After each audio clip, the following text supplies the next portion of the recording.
Hello friends, आज मैं बताने वाली हूँ कि आप अपने मोबाइल में इनकमिंग कॉल को कैसे ऑफ करें। आपके मोबाइल में आउटगोइंग कॉल आता रहेगा, व्हाट्सएप चलता रहेगा, नेट चलता रहेगा, इंस्टाग्राम चलता रहेगा। आपके मोबाइल में इंटरनेट द्वारा जितने भी एप्लीकेशन है सारे एप्लीकेशन आपके चलते रहेंगे, लेकिन आपके मोबाइल का इनकमिंग कॉल ऑफ रहेगा, जिससे कि आपको कोई बार बार फोन करके परेशान नहीं कर सकता।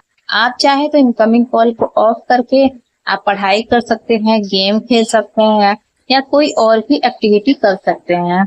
तो आइए जानते हैं कि हम अपने मोबाइल में इनकमिंग कॉल को ऑफ कैसे करेंगे। उसके लिए देखिए यहाँ पे फोन का आइकन दिख रहा है, फोन वाले आइकन पे आपको क्लिक करना होगा। फिर यहाँ पे नीचे कीपैड का ऑप्शन दिख रहा है, इस पे आपको क्लिक करना होगा।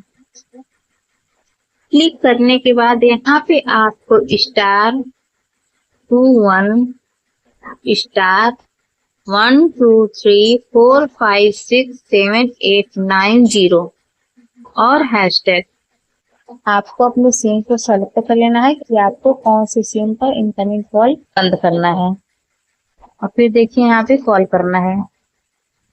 अब देखिए यहाँ पे लिखा हुआ आ गया था स्टार्ट, अब ये स्टार्ट हो गया। अब देखिए मेरे मोबाइल पे कोई भी फोन करेगा तो मेरे मोबाइल पे फोन नहीं है। अब इसको बंद करने के लिए देखिए आपको क्या करना है। इसको बंद करने के लिए आपको फिर से डायल करना है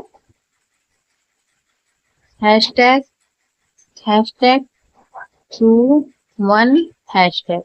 फिर जिस नंबर से आपने सेलेक्ट किया था इनकमिंग को ऑफ करने के लिए वही वाला नंबर आपको डायल करना है। इतना डायल करने के बाद आपकी इनकमिंग कॉल फिर से चालू हो जाएगी। तो ये वीडियो आपको कैसी लगी प्लीज कमेंट करके बताएं।